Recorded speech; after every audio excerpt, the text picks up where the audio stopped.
ನಮಸ್ಕಾರ ಫ್ರೆಂಡ್ಸ್, ಬನ್ನಿ ನೋಡೋಣ.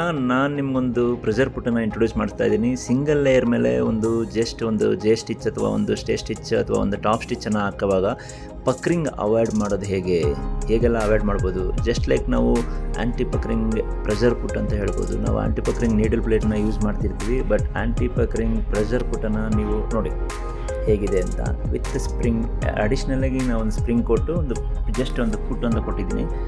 ಸೊ ಇದು ನಾನೇ ಮಾಡಿದ್ದು. ಆ್ಯಕ್ಚುಲಿ ನೀವು ನೋಡ್ಬೋದು, there is no playing actually. After when you put pressure put it never move. When stitching the fabric will be hold with very good grip. Operator ನಾವೇನು ಹೇಳ್ತಿರ್ತೀವಿ, ಆಪ್ರೇಟರ್ಗೆ ಸ್ವಲ್ಪ ಮುಂದೆ ಎಳ್ದಿಡ್ಕೊಂಡು ಮಾಡಮ್ಮ ಹಾಗೆಲ್ಲ ಹೇಳ್ತಿರ್ತೀವಿ. ಅದೆಲ್ಲ ಹೇಳೋ ಅವಶ್ಯಕತೆಯೇ ಇಲ್ಲ ಆ್ಯಕ್ಚುಲಿ. ಹೇಗೆಂದರೆ ನಾನೇ ಹೊಲಿತಾ ಇದ್ದೀನಿ ಇವಾಗ. ಅದು ಸುಮ್ಮನೆ ಜಸ್ಟ್ ಸ್ಟಿಚ್ ಮಾಡಿದ್ರೆ ಸಾಕು. ಅದು single layer fabric 80 X thread ಹಾಕಿದ್ದೀನಿ ನೀಡಲಲ್ಲಿ. ಬಟ್ ನಾವು ನೋಡಿದ್ರೆ ವೆರಿ ಗುಡ್ ಫ್ಲಾಟ್ ಬರುತ್ತೆ. ನೀವು ಆಮೇಲೆ ಹೊಡೆದಾದ್ಮೇಲೆ ನೋಡ್ಬೋದು, ಜಸ್ಟ್ ತಿರುಗಿಸಿ ನೋಡಿದ್ರೆ ವೆರಿ ಗುಡ್ ಫ್ಲಾಟ್ ಇರುತ್ತೆ. ತೋರಿಸ್ತೀನಿ ನೋಡಿ. ಇನ್ನೊಂದು ಪೀಸ್ ಮಾಡ್ತಾಯಿದ್ದೀನಿ ಇವಾಗ.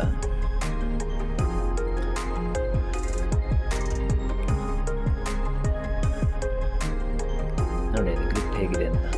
Very good. ನಾನು actually I am very happy. ಒಂದು ಗುಡ್ ಐಡಿಯಾ ಬಂತು ಆ್ಯಕ್ಚುಲಿ. ನೋಡ್ಬೋದು ನೀವು. ಇವಾಗ ತೋರಿಸ್ತೀನಿ ಪ್ರೆಸೆಂಟೇಷನ್ ಹೇಗಿದೆ ಅಂತ. ಕಟ್ ಮಾಡಿ ತೋರಿಸ್ತೀನಿ, ವೆಯ್ಟ್ ಮಾಡಿ ಹೇಗಿದೆ ಅಂತ. Very good flat. Actually single layer ಮೇಲೆ ಈ ಥರ ಬಂದೇ ಇರಲಿಲ್ಲ ಆ ಸ್ಟೈಲ್. ಆ್ಯಕ್ಚುಲಿ ನಮ್ಮ ಹತ್ರ ಲಾಂಗ್ ಟೈಮ್